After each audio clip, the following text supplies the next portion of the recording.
ಹರಿಕಥಾಮೃತ ಸಾರ ಒಂದು ಮೇರು ಕೃತಿ.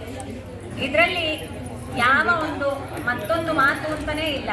ಇದು ಎಲ್ಲರಿಗೂ ಸಹಜವಾಗಿ ಗೊತ್ತಿರೋ ಹೇಳ್ತಾ ಇಲ್ಲ.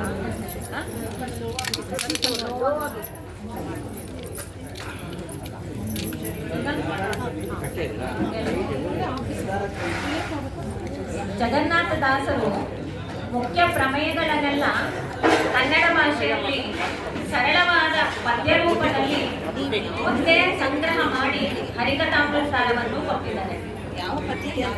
ಈ ಪದ್ಯಗಳಲ್ಲಿ ಪ್ರಮೇಯಗಳು ಅಡಗಿರೋದನ್ನು ಸಾಮಾನ್ಯರಿಗೆ ಅರ್ಥ ಆಗುವಂತೆ ಅವರು ಉಪಮೇಯಗಳನ್ನು ಕೊಟ್ಟಿದ್ದಾರೆ. ಉಪಮಾನ ಇದ್ದರೆ ನಮಗೆ ಸುಲಭವಾಗಿ ಅರ್ಥ ಆಗುತ್ತೆ. ಈಗ ಭಗವಂತನ ಕರುಣೆಯನ್ನು ಉಲ್ಲೇಖಿಸುವಂತ ಒಂದು ಪದ್ಯ ಯಾವುದು ಅಂತಂದ್ರೆ, ಜನಪ ಮೆಚ್ಚಿದರೀವ ಧನವಾಹನ ವಿಭೂಷಣ ವಸನ ಭೂಮಿಯ ತನು ಮನಗಲಿತ್ತಾದರಿಪರುಂಟೇನೋ ಲೋಕದೊಡ್ಡು. ಭಗವಂತನಿಗೆ ನಾವು ಕೃತಜ್ಞತಾ ಭಾವದಿಂದ ಮಣಿಬೇಕು. ಹೌದು, ಯಾಕೆ ಅಂತ ಅನ್ನೋದು ಎಲ್ಲರಿಗೂ ಪ್ರಶ್ನೆ ಇರುತ್ತೆ. ಅದಕ್ಕೆ ಜಗನ್ನಾಥದಾಸರು ಹೇಳ್ತಾರೆ, ಒಂದು ರಾಜನಾದವನು ಮೆಚ್ಚಿದ ಅಂತಂದ್ರೆ ಧನ, ವಾಹನ, ಭೂಮಿ, ವಸನ ಇತ್ಯಾದಿಗಳು ಕೊಡಬಲ್ಲ. ಯಾರು ಈ ತನು ಮತ್ತೆ ಮನವನ್ನು ಕೊಡೋದಕ್ಕೆ ಸಾಧ್ಯ ಉಂಟು ಭಗವಂತನ ಬಿಟ್ಟು, ಅವನ ಕರುಣೆ ಎಂತದ್ದು ಅಂತ ಸ್ಮರಿಸಿರ್ತಾರೆ. ಯಾರಿಂದನೂ ಕೊಡಕ್ಕಾಗದೇ ಇರೋ ಈ ಧನವನ್ ಮನಸ್ಸು ಅಂತನ್ನೋದು ಮತ್ತೆ ದೇಹ ಎಂಬುವ ಧನವನ್ನು ಕೊಡುವವನು ಆ ಶ್ರೀಹರಿ. ಅವರನ್ನು ನಾವು ಸದಾ ಕಾಲವೂ ಸ್ಮರಿಸಬೇಕು ಅಂತ ತಿಳಿಸ್ತಾರೆ. ಈ ದೃಷ್ಟಾಂತವನ್ನು ಕೇಳಿದಾಗ ನಮ್ಗೆ ತಕ್ಷಣ ಮನಸ್ಸಿಗೆ ಹೊಳೆಯುತ್ತೆ, ಹೌದಲ್ಲ ಅಂತ.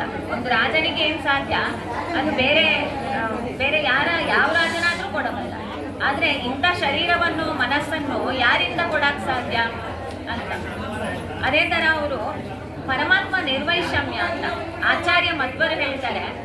ಜೀವರಾಶಿಗಳೆಲ್ಲ ಮೂರು ವಿಧವಾಗಿ ಇದ್ದಾರೆ: ಮುಕ್ತಿಯೋಗ್ಯರು, ನಿತ್ಯ ಸಂಸಾರಿಗಳು, ಮತ್ತೆ ತಮೋಯೋಗ್ಯರು ಅಂತ. ಈ ಮೂರು ಜನರು ಅವರವರ ಗತಿಯನ್ನು ಹೊಂದೋದಿಕ್ಕೆ ಭಗವಂತ ಈ ಭೂಮಿಯನ್ನು ಕಲ್ಪಿಸಿಕೊಟ್ಟ. ಭೂಮಿಯೊಳಗೆ ಎಲ್ಲರಿಗೂ ಒಂದೇ ತರ ನೀರು, ಅನ್ನ ಇತ್ಯಾದಿಗಳು ಲಭ್ಯವಾಗುತ್ತೆ. ಅವರವರು ಅವರ ಸಾಧನೆಯನ್ನು ಮಾಡಿಕೊಂಡು ಬೇರೆ ಬೇರೆ ಗತಿಗಳನ್ನು ಯಾಕೆ ಹೊಂದುತ್ತಾರೆ, ಈ ಪ್ರಶ್ನೆ ಎಲ್ಲರಿಗೂ ಇರುತ್ತೆ. ನಾನು ಅದೇ ಕರ್ಮವನ್ನು ಮಾಡಿದೆ, ನನಗೆ ಯಾಕೆ ಆ ಫಲ ದೊರೆಯಲಿಲ್ಲ ಅಂತ. ಅದಕ್ಕೆ ಜಗನ್ನಾಥದಾಸರು ಹೇಳ್ತಾರೆ, ವಾರಿದನು ಮಲೆಗೆರೆ ಬೆಳಗಿನ ಭೂಮಂಗಳು ಚಿತ್ರ ಫಲರಸ ಬೇರೆ ಬೇರಿಪ್ಪಂತೆ ಬಹುವಿಧ ಜೀವರೊಳಿದ್ದು ಮಾರಮಣನು ಅವರವರ ಯೋಗ್ಯತೆ ಕರ್ಮವನ್ನು ಸರಿಸಿ. ವಾರಿದನು ಮಳೆಗೆರೆತನು, ಆ ಮಳೆಯಿಂದ ಭೂಮಿಯಲ್ಲಿ ಸಸಿಗಳು ಉದ್ಭವ ಆಗುತ್ತೆ. ಅವುಗಳು ಯಾವ ಬೀಜದಲ್ಲಿಂದ ಉದ್ಭವಿಸ್ತೋ ಅದೇ ರೀತಿಯಲ್ಲಿ ಆ ಫಲ ಬರುತ್ತೆ. ಮಳೆ, ಬಿಸಿಲು, ಗಾಳಿ ಇವೆಲ್ಲ ಎಲ್ಲದಕ್ಕೂ ಸಮವಾಗಿ ಬರ್ತಾ ಇದ್ರು ಫಲ ಬೇರೆಯಾಗಿದೆ. ಹಾಗಲಕಾಯಿ ಗಿಡದ್ದು ಕಹಿಯಾಗಿದೆ, ಮಾವಿನ ಹಣ್ಣು ಸಿಹಿಯಾಗಿದೆ. ಯಾಕೆ ಅಂತ ನಾವು ಪ್ರಶ್ನೆ ಮಾಡಲ್ಲ, ಯಾಕಂದ್ರೆ ನಮ್ಗೆ ಗೊತ್ತಿದೆ ಆ ಬೀಜ ಅಂತ. ಅದೇ ತರನೇ ಜೀವರು ಅವರ ಬೀಜದಂತೆ, ಅವರ ಸ್ವಭಾವದಂತೆ, ಅವರ ಕರ್ಮದಂತೆ ಅವರಿಗೆ ಈ ಲೋಕದಲ್ಲಿ ಫಲಪ್ರಾಪ್ತಿಯ ಸುಲಭವಾಗಿ ನಮಗೆ ಜೀವ ಅಂತನ್ನೋದ್ರ ಬಗ್ಗೆ ಒಂದು ವಿಚಾರವನ್ನು ಒಂದು ದೃಷ್ಟಾಂತ ಪೂರ್ವಕವಾಗಿ. ಇನ್ನೊಂದು ಅವ್ರು ಹೇಳ್ತಾರೆ, ಶಾಲಗ್ರಾಮದಲ್ಲಿ ಆವಾಹನೆ ಅಂತ ಅನ್ನೋದು ಮಾಡುವಂತ ಅವಶ್ಯ ಇಲ್ಲ. ಯಾಕೆ ಅಂತಂದ್ರೆ ಅಲ್ಲಿ ನಿತ್ಯ ಸನ್ನಿಧಾನ ಇದೆ. ಹಾಗಾದ್ರೆ ನಮ್ಗೆ ಒಂದು ದೃಷ್ಟಾಂತ ಕೊಡಿ ಅಂತ ಕೇಳಿದ್ರೆ ಅವ್ರು ಹೇಳ್ತಾರೆ, ಕಾದ ಕಾಂಚನದೊಳಗೆ ಶೋಭಿಪ ಆದಿತ್ಯಾಸ್ಯನ ತೆರೆದು. ನಾವು ಇವಾಗ ಒಂದು ಚಿನ್ನದ ಒಂದು ವ್ಯಾಪಾರಿ ಹತ್ರ ಹೋದ್ರೆ ಅವನು ಚಿನ್ನವನ್ನು ಕಾಯಿಸ್ತಾನೆ. ಆ ಕಾಯಿಸಿದ ಚಿನ್ನ ನೋಡಿದ ಕೂಡಲೇ ನಮಗೆ ಗೊತ್ತು ಅದು ತುಂಬಾ ಬಿಸಿಯಾಗಿದೆ, ಅದರಲ್ಲಿ ಅಗ್ನಿ ಇದೆ ಅಂತ. ಇನ್ನೂ ನಾವು ಪರೀಕ್ಷೆ ಮಾಡೋ ಅಗತ್ಯ ಇಲ್ಲ, ನೋಡಿದ ಕೂಡಲೇ ಗೊತ್ತು. ಅದೇ ಇಲ್ಲಿ ಹೇಳ್ತಾರೆ, ಕಾದ ಕಾಂಚನ ಅಂತಂದ್ರೆ ಹುಟ್ಟಿರುವಂತ ಒಂದು ಚಿನ್ನದ ನಾಣ್ಯ.